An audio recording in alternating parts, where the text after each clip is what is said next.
We've all heard the saying, a picture is worth 1,000 words.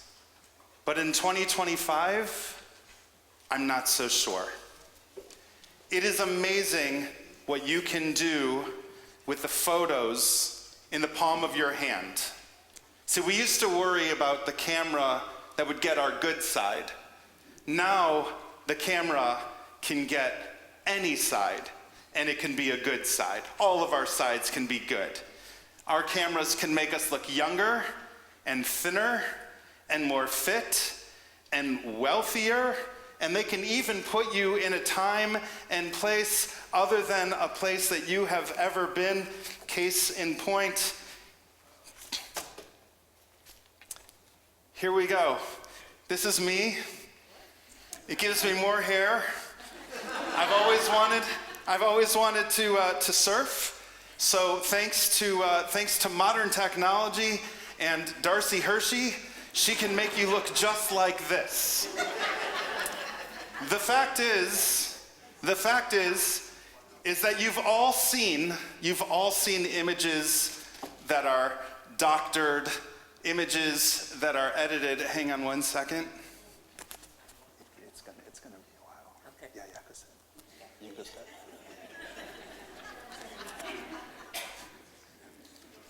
Only because I love you. I'm not gonna make you stand there the whole time.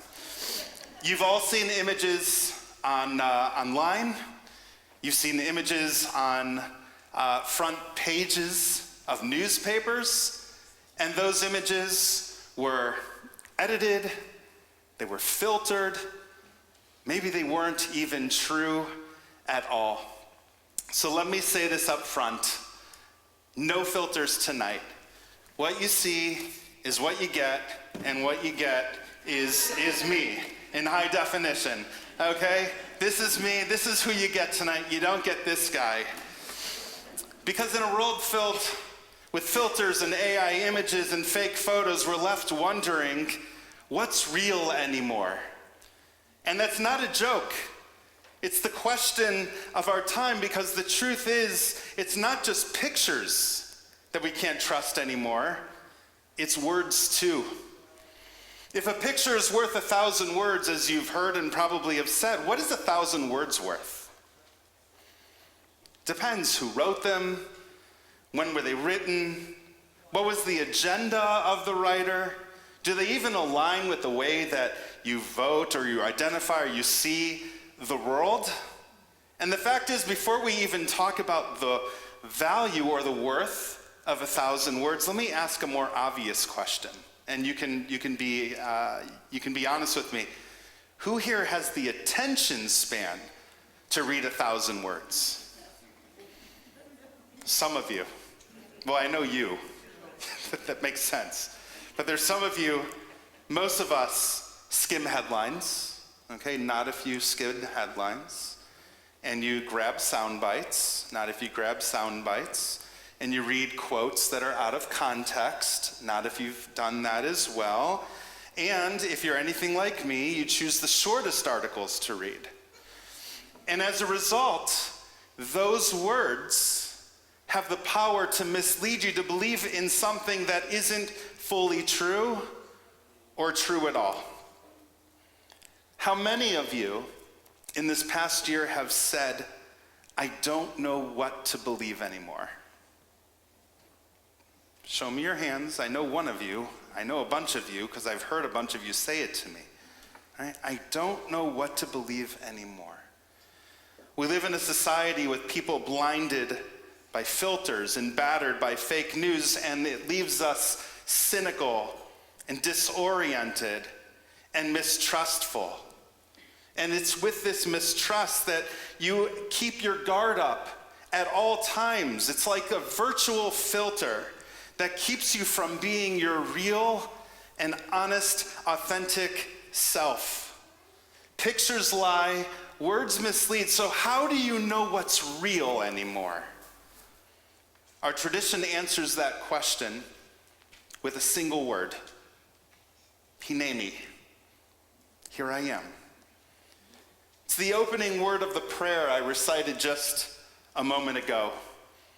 It is traditionally recited in front of the open ark by the prayer leader, which basically says this: "Here I am, God.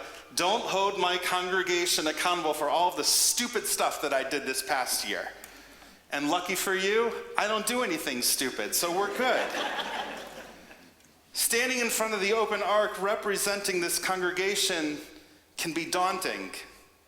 And it's no different in a communal gathering, a local restaurant, or even at a fish show. I'm out in the open. Hineni. Here I am. No filters, no hiding. What you see is what you get. And while I say those words as your rabbi, the fact is that Hineni is not just for me. It is your prayer as well. That's what you've come here to do tonight and throughout the High Holy Days. To stand in the presence of God, vulnerable and unfiltered. It's as if God holds a mirror up and says, "Look carefully. No filters, no enhancements, no airbrushing, no Darcy Hershey, just you." And here's the best part. That is exactly who God wants to see. Your authentic, real, vulnerable self. And so the question is, what does it take to get you there? The first and most important step is through the midah of anavah, of humility. Humility, as I see it, is the pathway to authenticity because it requires you to step back and see your whole true self. As most of you know, or many of you know, I'm a student of Musar, and Musar is all about the cheshbon hanefesh. It's really what we're doing now, and it's what we do in Musar. It's what we do in life, is that we take an accounting of our soul, and we hold a mirror up to ourselves and we say, what do we need to be doing? What is the work that we need to focus on to be our best and highest selves, to let our inner light shine? Because Musar teaches that all of you have a light inside of you, and that light is pure, and that pure light can be blocked by the veils of life, of things that get in the way of allowing us to extend our light as bright and warm, as strong as can be. And removing those veils requires you to be authentic and to make yourself vulnerable. As my Musar teacher, Alan Marinis, puts it, being humble doesn't mean being nobody. It just means being no more of a somebody than you ought to be. Humility doesn't ask you to shrink. It asks you to be honest and be your best self. Humility allows you to stand in the presence of God and say, Hineni, here I am. I'm not perfect. I'm not less. I'm just real. There's a beautiful teaching in the Talmud that talks about the commandment. It's an odd commandment when we are learning how to build the Mishkan, that God tells Moses that we need to cover the Ark of the Covenant, both inside and outside, with gold. And our rabbis ask the question, why does it need to be inside and outside? And Rava in the Talmud teaches that any Torah scholar whose inside does not match his outside is not truly a Torah scholar. And it's such a powerful image. What good is it if the outside gleams with gold, but the inside is bare wood? That's not holiness. That's hypocrisy. And the rabbis are clear that true holiness demands that the inside and the outside align. And that, my friends, is the work of these days of awe. And that's why I'm saying it up front, so that we can really think about this. So here's my challenge for all of you. For the next 10 days, at least. Let's live Hineni lives. Let's be real. Be real in your prayers tonight, tomorrow, Yom Kippur, and so on and so forth. Don't just recite the words, but let them touch you and change you and move you. And you know what the nice thing is I'm calling page numbers out. So if you find yourself stuck on one, I'll bring you right back. Be real in your relationships. Don't just sit passively in the presence of your loved ones and your community members. Be fully present. Be fully loving and supportive.